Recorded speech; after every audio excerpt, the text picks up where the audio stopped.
At ako po ngayon, alam niyo naman po, ay nasa dahig. Lilinawin ko po hindi po ito press briefing.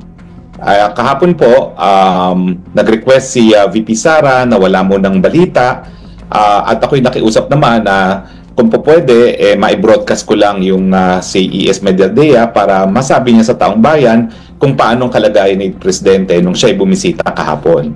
So nagawa naman po natin yan at matapos yan, ako po'y sumunod naman sa request ni VP Sara. Kaya sa mga kapatid natin sa media, hindi po ito press briefing, ito po yung aking regular na spokes hour na ginagawa ko tuwing Tuesday, Thursday, and Saturday. Now, hayaan niyo po kapag naman nabuo na ang defense team ay mag-uusap naman kami at lilinawin namin kung paano yung release ng impormasyon tungkol doon sa takbo ng kaso. Kinakailangan kasi mag-usap kung sino talaga magsasalita for the defense team at ayaw ko naman pong paghimasukan yan. So ngayon po, ito ay spokes hour. At dahil ito ay spokes hour, ako naman po ay magdi-discuss ng ilang mga legal issue na may kinalaman talaga sa pag-kidnap talaga kay dating Presidente Rodrigo Roa Duterte. Bakit ba ho sinasabi natin na kidnapping?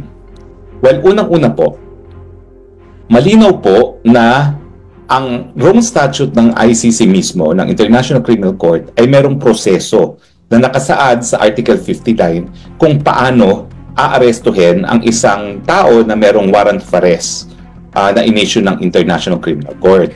Paulit-ulit ko na pong sinabi yan dito sa Spokes Hour na hindi po pwedeng idiretso sa eroplano. Pero yun nga po ang nangyari, diniretso sa eroplano. Kinakailangan po, iharap muna siya sa isang lokal na hukuman. At yung lokal na hukuman, aalamin yung identity ng tao. Pangalawa, na alam niya yung nature of the charges against him. At pangatlo, na siya ay dapat ngang mapadala sa dahig.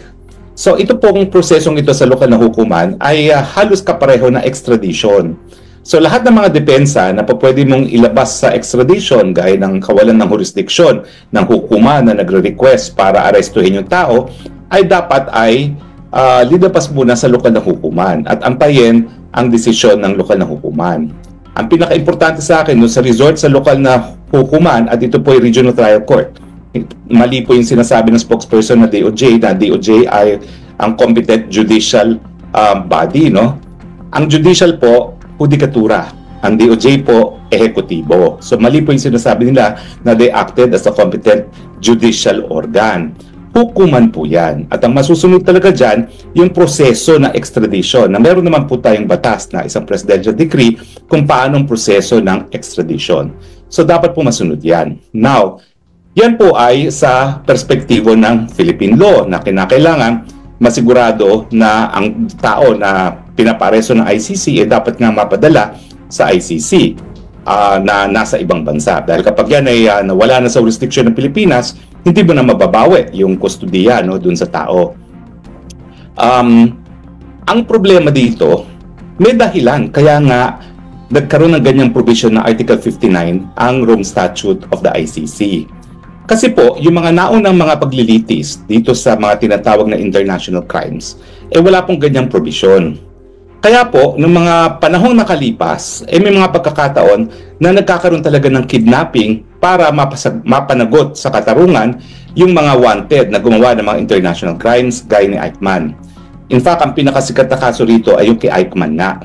Si Eichmann po ay isang mataas na opisyalis ng Nazi Germany. Tapos, siguro mga 15 or 20 years na matapos na ang gera, di ko lang maalala, titignan ko kung ano yung date ng Eichmann, Pero matagal na pong nakalipas, matapos ang pangalawang digmaan, kinidnap si Eichmann sa Argentina kung saan siya nagtatago under an assumed identity. Hindi lang siya kinidnap, tinurukan ng droga para naging unconscious, idinukot ng Mossad, linagay sa private plane at dinala sa Israel. Ito po yung nangyari ng panahong 1961. Pansinin niyo po napakatagal nang nakalipas matapos ang pangalawang pandaigdigang digmaan. Mga 20 years nang nakalipas or 25 years pa nga dahil 1961.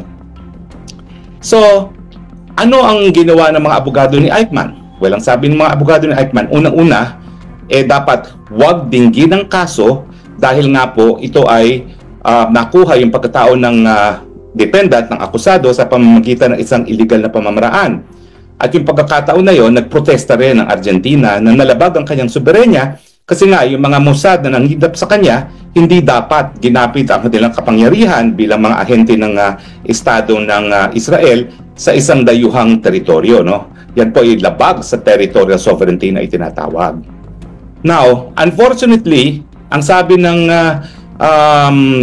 Korte Suprema ng Israel, baliwala kung paano nakuha ang pagkatao ng isang akusado. Ang importante, mabigyan siya ng kanyang mga karapatan sa isang fair and impartial na hearing.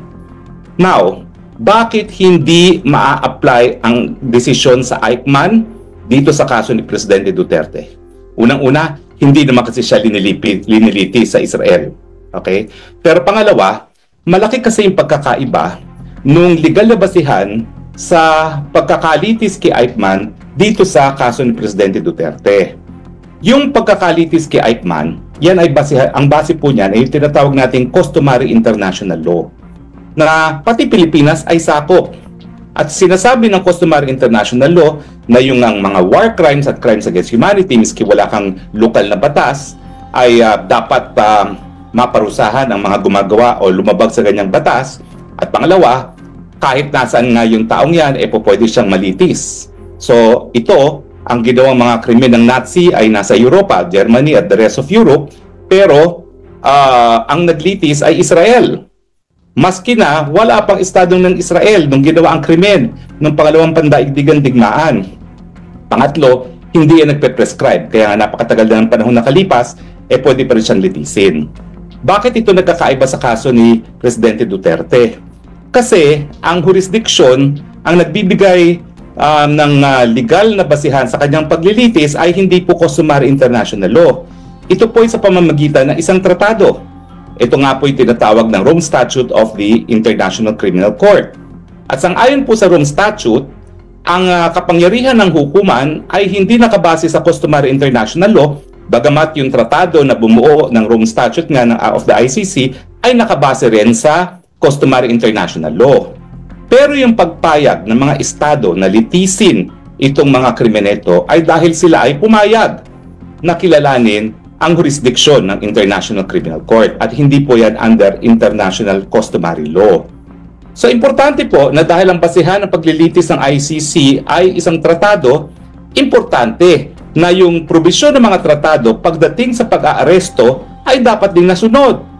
At dyan po pumapasok yung Article 59 ng ICC Rome Statute na nagsasabi na dapat talaga dadaan yan sa lokal na hukuman, aakto para siyang request for extradition, sisiguraduhin hindi lang yung pagkatao ng nais na ipa-extradite, kung hindi, importante na masiguro na yung kanyang mga karapatan ay rinirespeto ng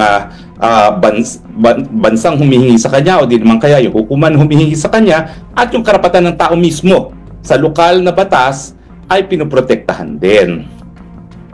Kaya nga po yung Eichmann, hindi pa po pwedeng maging president, no? Hindi po pwedeng maging legal na basihan kapag ang tao ay kinidnap, meaning pag hindi dumaan sa proseso ng ICC.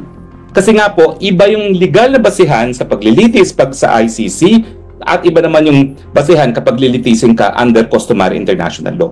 Sa katunayan po, under customary international law, kahit sinong mga batas po pwedeng litisin ang isang suspect na gumawa ng international crime gaya ng war crimes o crimes against humanity kahit saan man ginawa yung krimen na yon. Pero dahil ito ay sa ICC, dapat sinunod ang probisyon ng Rome Statute. Dapat sinunod yung pagharap kay PRRD sa lokal na hukuman. Dahil ang dahilan nga na may provision na ganyan para maiwasan yung mga illegal na pamamaraan, para mahuli ang isang nasasakdal sa ICC at madala sa harap ng hukuman. So ang Article 59 mismo ay nagsasabi na kinikilala nila na mali ang kidnapping para maging basihan ng jurisdiksyon ng hukuman sa pagkatao ng nasasakdal. Ang tanong ngayon, gaya na sa kaso ng Eichmann, Kung mali ba yung pamamaraan ng pagkakaroon ng jurisdiksyon sa pagkatao at pag-aresto sa isang nasasakdal, yan ba'y dahilan para mawalan din ng jurisdiksyon ng hukuman? Well, ang sabi nga po ng Eichmann, hindi. Pero meron pong isang desisyon ngayon ang ating Constitutional Court of South Africa dun sa kaso ng Ibrahim versus Minister na nagsasabi na kapag illegal ang pamamaraan kung paano nakuha o nahuli ang isang akusado maski pa siya ay inaakusa ng paggagawa ng pinaka-karumal-dumal na krimen laban sa international law, yan ay dahilan para mawalan ng jurisdiksyon ang hukuman. Ngayon, anong gagamiting desisyon? Kasi sa international law, lahat naman yung mga desisyon ng mga tribunals, yan ay po pwedeng maging subsidiary source of international law. Subsidiary meaning secondary source, hindi siya primary source. Pero po pwede siyang gamitin bilang ebidensya kung ano yung customary law na nag-a-apply. So, anong gagamitin nila? Well, natural, ako, gagamitin ko yung Rome Statute mismo na patunay na talagang ang tinatanggap ngayong prinsipyo ay kinakailangan legal ang pamamaraan ng pag-aaresto. Yan ang dahilan kung bakit yung mga bansa na sumapi sa International Criminal Court ay nagsabi na kinakailangan bago ipadala sa ICC, iharap muna sa lokal na tribunal ang pagkatao ng akusado nang masigurado na yung mga illegal na pamamaraan para magkaroon ng jurisdiksyon ng hukuman ay hindi nagamit para sa paghuli ng akusado. Ang problema, meron 3 kaso na nadesisyonan sa ICC, yung Bamba at saka yung isa pa parang Lubanga, tapos may isa pa nakalimutan ko, D yung kaso, no, na nagsasabi na yung pamamaraan ng pag-aresto ay hindi raw makakaapekto sa jurisdiksyon. Pero sa 3 desisyon na yan, sinabi naman ng hukuman na depende rin yan kung gaano katindi yung paglabag sa karapatan ng akusado. Pero sa aking paningin, yung paraan na ginawa nila para mahuli si dating Presidente Duterte ay nagresulta sa napakatinding paglabag sa kanyang karapatan. Unang-una, nakita nyo naman, sabi nila dun sa kanilang sinumite na sa habeas corpus na sinampa namin para kay Congressman Pulong na binasahan daw siya nung warrant of arrest. Hindi po totoo yan. Kasi wala pong pinakitang warrant of arrest. In fact, nagkaroon lang siya ng access sa warrant of arrest ngayong araw na ito. Kasi kagabi, bago pumasok sa detention facility si Attorney Kaufman, nagpa-print sa akin ng isang kopya ng warrant of arrest. At ngayon pa lang nabasa ni Presidente yung warrant of arrest laban sa kanya.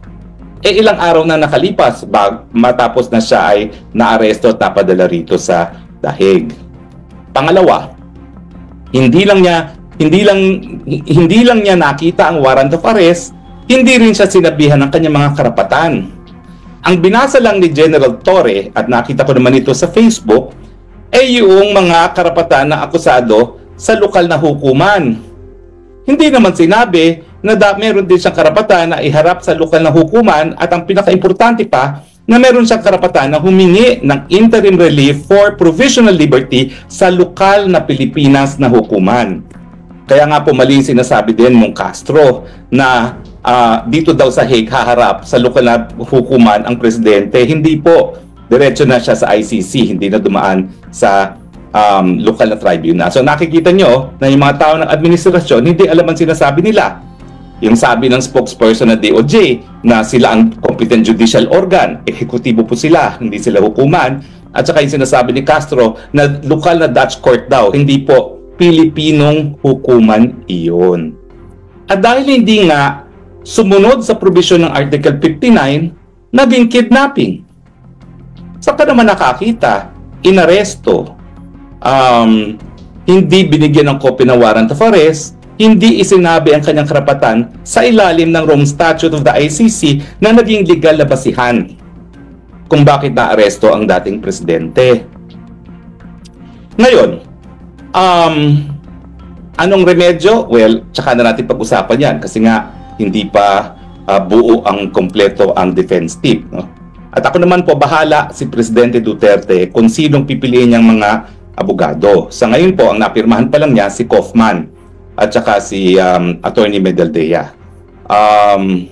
Wala pa po akong nalalaman kung napirmahan na, bagamat kanina po nakatanggap ako ng email sa detention facility na hinihingi yung passport ko, yung PDF version na aking passport, no? Importante po kasi makapasok ka doon as a prospective counsel, tapos ikukumpirma ni Presidente na isa ka sa kanyang mga abogado. Pero okay lang po yan, miski hindi ako makuha ang abogado sa ICC, ako naman po talaga ang advisor ni Presidente Duterte pagdating sa ICC 2018 pa. Siguro, ang pagkakamali talaga naman pong dahil hindi naintindihan ng marami ang anyo ng ICC, sa tingin nila baka imposible mangyari ang mga nakikita na natin ngayon. Yan po ang katotohanan. Pero as much as I could, in-explain ko naman po kay Presidente Duterte as early as 2018 kung ano yung proseso at kung bakit may posibleng umusad yung kaso sa ICC, bagamat hindi sa ganitong pamamaraan. Dahil sa tingin ko nga po, pati yung provision ng Rome Statute ay nalabag. Now, natanggap ko rin po kanina, no, yung order na kinakailangan na mag-reply doon sa sagot ng gobyerno doon sa habeas corpus, dahil tayo po naghain ng habeas corpus para kay Kong Pulong. Hindi na po ako magsasalita dyan dahil yan po ay nakabinbin na sa Korte Suprema. Pero ang isang issue doon ay paano ka pa mag-habeas corpus na wala na sa jurisdiction ng Pilipinas. Okay? Sa akin po ay sasagutin po natin yan sa ating pleading. Pero dahil nga po yan ay kabinbin, hindi ko na muna po sasagutin sa ngayon. Now, paumanhin po dahil nga po meron ng at least 3 miyembro ng panel ng defense team, pero 2 pa lang ang kinikilala ni Presidente Duterte, hayaan muna po natin matapos si proseso. Ulitin ko po, no, bahala po si Presidente Duterte kung siya ay pipirma na ako'y isa sa counsels niya, no? Pero wala pong makatatanggi. Pati po si E.S. Medialdea, si Senator Bongo, nung kami magkasama pa ni Presidente Duterte, maraming pagkakataon po na ako'y nagkaroon ng formal na briefing sa kanya sa ICC. Okay? Kaya po, hindi sinungaling ako, hindi po kasinungalingan yan na ako'y abogado talaga ni Presidente Duterte sa ICC dahil yung pagbibigay ng advice sa kanya, ng briefing ko anong ICC, naging kliyente ko talaga ang Presidente Duterte. Okay? So, wala pong pagkakamali dun sa sinabi ko na ako ay talaga ay abogado ng Presidente Duterte pagdating sa ICC matters. Matagal ko po siyang binigyan ng mga advice tungkol sa ICC. So, ano ngayon ang mangyayari? Well, hayaan na muna natin na sa defense team yan, no? Pero ako, nalulungkot lang ako. Kasi sa totoo lang po, isa ako nagsulong na tayo maging miyembro ng International Criminal Court. Ako po talaga ay kabahagi ng PCICC, yung Philippine Committee for the ICC, no? Dahil naniniwala po ako na kapag ang lokal na hukuman ay hindi gumagana, gaya ng kapag nagkakagera, gaya ng Rwanda, gaya ng Sierra Leone, at walang po pwedeng magbigay ng katurungan sa mga biktima, dapat meron talagang hukuman na may ganyang kapangyarihan.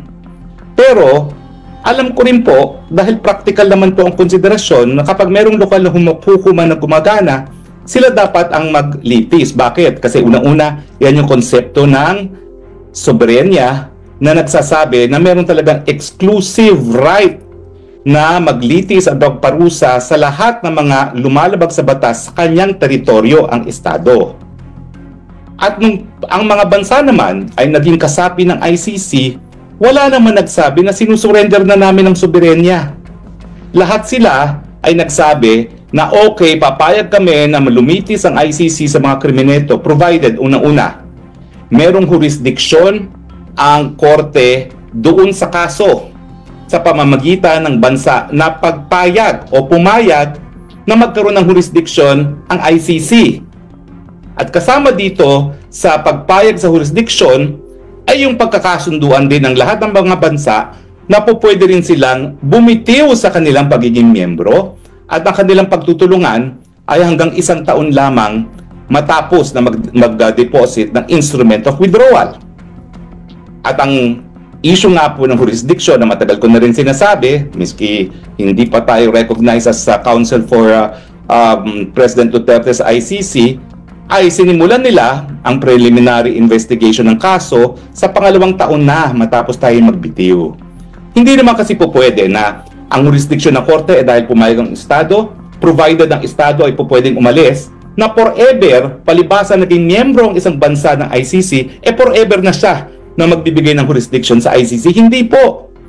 Kasi nga po, babalik tayo doon sa anong legal na basihan ng jurisdiction ng ICC. Tratado po, hindi customary international law. Ang customary international law, forever. Pero ito po, ang jurisdiction ay by treaty at sinabi nila, makikipagtulungan kami habang kami membro at hanggang 1 taon matapos kami magbitiw sa aming pagiging membro.